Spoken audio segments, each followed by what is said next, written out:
सूरत हवाई अड्डा परिसर में ऑटो रिक्शा चालकों के प्रवेश पर प्रतिबंध के खिलाफ कांग्रेस ने विरोध प्रदर्शन किया, रैली निकाली और एक याचिका दायर की।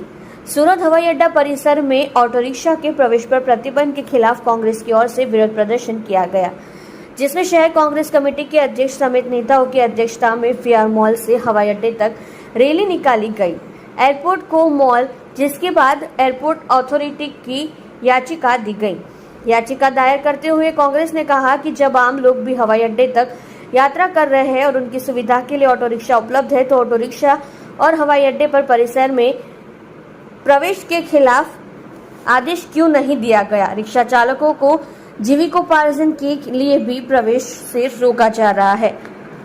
कांग्रेस की मांग है कि ऑटो रिक्शा चालकों को एयरपोर्ट परिसर में एक स्टैंड दिया जाए और आम जनता की जानकारी के लिए ड्रॉप अप फ्री टाइम का बोर्ड लगाया जाए। साथ ही यह भी जानकारी दी जाए कि कितना समय और कितना क्या चार्ज लिया जाए।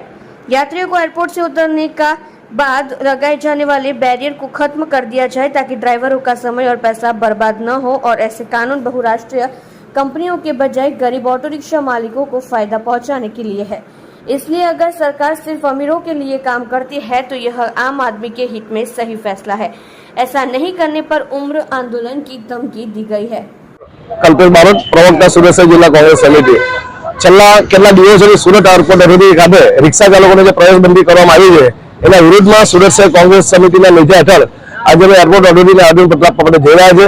સામાન્ય માણસો રોજીરોટી માટે એમ તેમ રખડતા ત્યારે છેલ્લું એમની પાસે કોઈ રોજીરોટીનું સાધન હોય તો રિક્ષા છે। આ શહેરમાં 100 લાખ કરતાંથી વધુ રિક્ષા ચાલકો શહેરમાં રિક્ષા ચલાવતા હોય ત્યારે એ લોકોના રોજીરોટીના પ્રશ્ન બાબતે સુરત શહેર કોંગ્રેસ એરપોર્ટ ઓથોરિટીનો જે પરિપત્ર છે કે રિક્ષા ચાલકો પ્રવેશ નહીં કરો એના વિરુદ્ધમાં અમે આવેદનપત્ર આપવા માટે જઈ રહ્યા છે। VR મોલ ખાતેથી અમે એરપોર્ટ ખાતે જવાના છે। 100 થી વધુ રિક્ષા ચાલકો છે અને 400 થી 500 અમારા કાર્યકર્તાઓ છે।